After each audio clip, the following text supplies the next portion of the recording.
Welcome in, everybody. Welcome in. Thank you for tapping in. Top of the morning. Peace. Assalamu alaikum. We on part 25. Moving right along. You know, I'm behind in this video right here because I was just tied up yesterday between this job, that job, just kind of all over the place. You know, life just throwing everything at you. But anyway, we on part 25 of my prison journey. I'm super excited about sharing this. You know, is a part of my journey. Is a part of what's, you know, kind of shaped me into the man that I am today. You know, and I love sharing these things. It's inspirational. You know, there's always a message behind it, if you will. You know, it's not just about sharing, you know, prison stories and, you know, what goes on in prison. It's not about that. It's about something coming behind it. It's really for those that you know, is still involved in things we shouldn't be involved in, and trying to, you know, paint a picture to get you to understand why you don't want to, you know, be involved with that kind of stuff. But anyway, we on part 25, family. Moving right along. As I said in the last part, that we're gonna go straight into this guy, man, that, you know, was on the compound. So anyway, we in education. You know, as I said, we kind of meet up there to discuss car business. When I say car, I mean New York business, because that's the car that we in. We in the New York car, so we discussing that. We also meet up there to kind of, you know, arm ourselves up. You know, we got a guy in the car that kind of knows how to put all that together. So he'll kind of let us know, look, let's meet up tonight. I got some stuff, you know, to distribute. And, you know, so that's what we was doing that particular evening. And he comes in there, you know, super animated, you know, and we trying to hide it from him because, mind you, he's not clear yet. So, you know, he can't participate in any of these kind of activities in terms of, you know, weapons and stuff like that. So we kind of, you know, we passing it under the table, and, you know, he kind of got whiff of it and seen it. He's like, oh, damn, y'all got, oh, man, y'all got this. And I'm like, relax, man, you know, don't worry about that right now. Focus on what you need to focus on. So he proceeds to say, hey, you know, who nice with the law in here? Meaning that who's good with the law in here? I was like, well, we got a bro, you know, the bro in there, the homie in there, Smurf, you know, he's pretty good with the law, which he was, you know. So he's like, yeah, I filed a 2255. I wanna see if they ruled on it yet. So I'm like, okay, let's go in there. So now the education has a separate room where it's considered a law library room. They got computers, you know, all through the room where you can go on there and, you know, review cases, you know, study your case and things like that, you know, because guys is fighting to try to get home. So you see a lot of men in there, you know, typing up stuff, looking on the computer for cases and stuff. So Smurf was in there, and he, you know, he was looking up cases too, because he's trying to give some time back on his case. So I brought guy in there. I said, look, you know, bro, wanna check and see if his 2255 got ruled on. So Smurf like, you know, all right, what's your judge's name? So guy getting kind of stuck, you know, he don't know his judge's name. I mean, who doesn't know who your judge is? I mean, this is the person that sentenced you. At least for me, I'm not gonna ever forget my judge's name, because this is the person that gave me the time that I got. So, man, look, I'm not gonna forget that.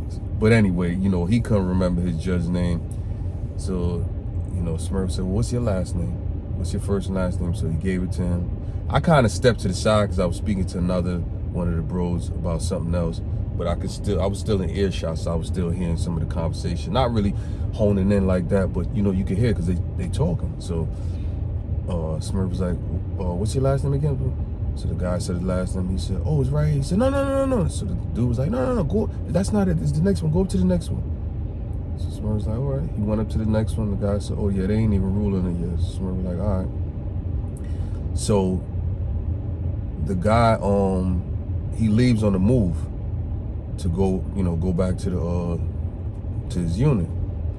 So Smurf tells me, look, I think I found the guy, but he's acting like it's not him. He told me his name, and I think I found him. I said, well, you know how to get back to the name? He said, yes. All right, let's pull it up. So we all in there, you know, Smurf Smurf is pulling it up, and I'm behind. Just why? He said, yeah, that's the name right there. I said, all right, pull the case up. Pull the case up. I'm reading, and I see 5K1. Now, you know, about 2 parts before this part right here, I spoke about a little bit about the 5K1 and what that was. We know that's you in trouble. So I read. I said, oh, stop right there. So I'm reading, and this guy is no good. I'm talking about no good. This guy told, you know, got a 5K1. All that's in there. All of that is in there. So I'm like, all right, we gonna crush him. You know what I mean? This is, you know, this is the truth. This is the moment of truth hour right here. So I'm like, all right, look, we gonna crush him. That's it. We not even gonna play with him. You know, because I felt as though he disrespected us, because you know you're not good, and you know you weren't supposed to come out here knowing that you wasn't good. And then I felt like you played with us because you was super animated on this super duper New York stuff, you know, trying to befriend us and all that kind of stuff. And I took it as disrespect, you know what I mean? I felt like, you know, you got to get crushed. So now we planning it. I said, look, we going to let it rest until tomorrow. Let him relax. It's too late to even put a move together right now, because it's late. We talking about 7:30 now. We ain't leaving until recall to go back to the unit, which is around 8 something. So we gonna deal with this in the morning. I said, I'm gonna let y'all know in the morning when we go to breakfast. I'm gonna let y'all know to play. So you're like, all right. So now I'm in my cell, you know, nighttime. I'm just thinking, I'm formulating everything in my head. Now, mind you, this guy, remember the guy that I told you that was in our car that was Puerto Rican? He was so happy that another Spanish guy came, and, you know, he was giving this guy all type of stuff inside the commissary, you know, expensive cosmetics and stuff, not no regular, just soap, you know, deodorants. He getting them expensive cosmetics, and I'm telling him, like, bro, slow down a little bit. You don't even know, you know, if this dude is good or not. He said, I got it. If he ain't good, I'm gonna take care of it. Okay. Now, he's going home in a year, but you jumping out the window saying that you going to take care of it if this dude ain't no good. All right, I'm going to hold you to that. I'm going to hold you to it. So now, that's what I did. So we came out the next day, and the way it was set up there, right? So I was on A lower. I was on the bottom part. The Spanish guy was on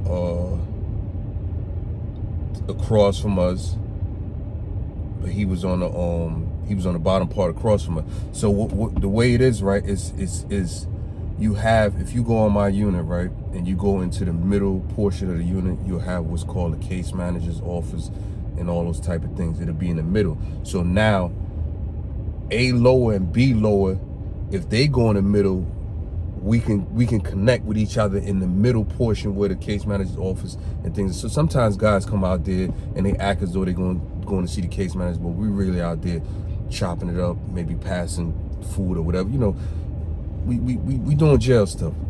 So I told Smurf, look, tell Spanish guy Austin, I said, tell him to come around here.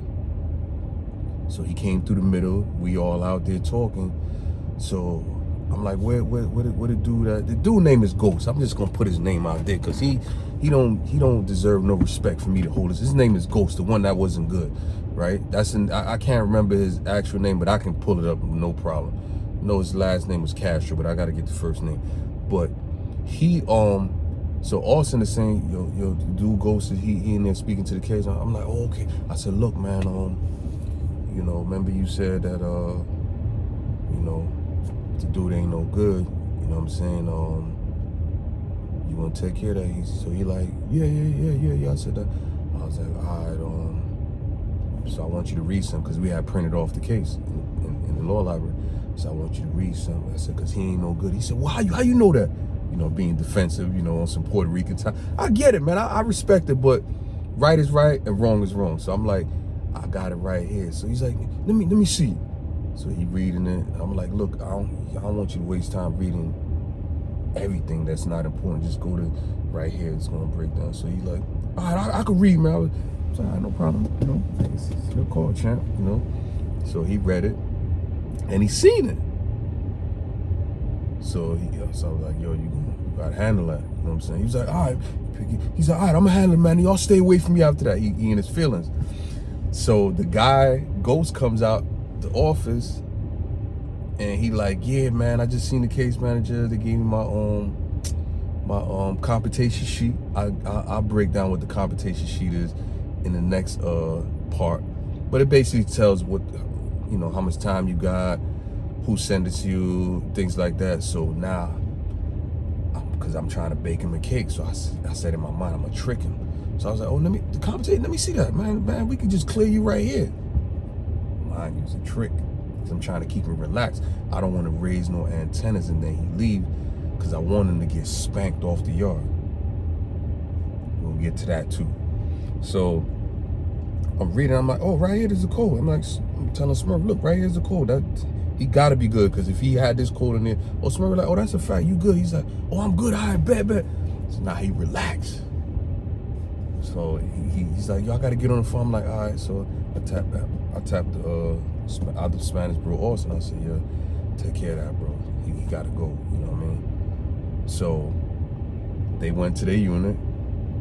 Me and Smurf stayed for a little bit. We chopped it up, and then we went to our unit. I'ma stop there, and we're gonna continue in the next part on what happened. It's gonna get spicy. I hope y'all ready. But thank you so much for tuning in. All the support, all the likes and shares is greatly appreciated. If you're not subscribed to the channel, please go and subscribe to the channel. And I'm gonna leave as I always do. Remember, your potential for greatness is unlimited.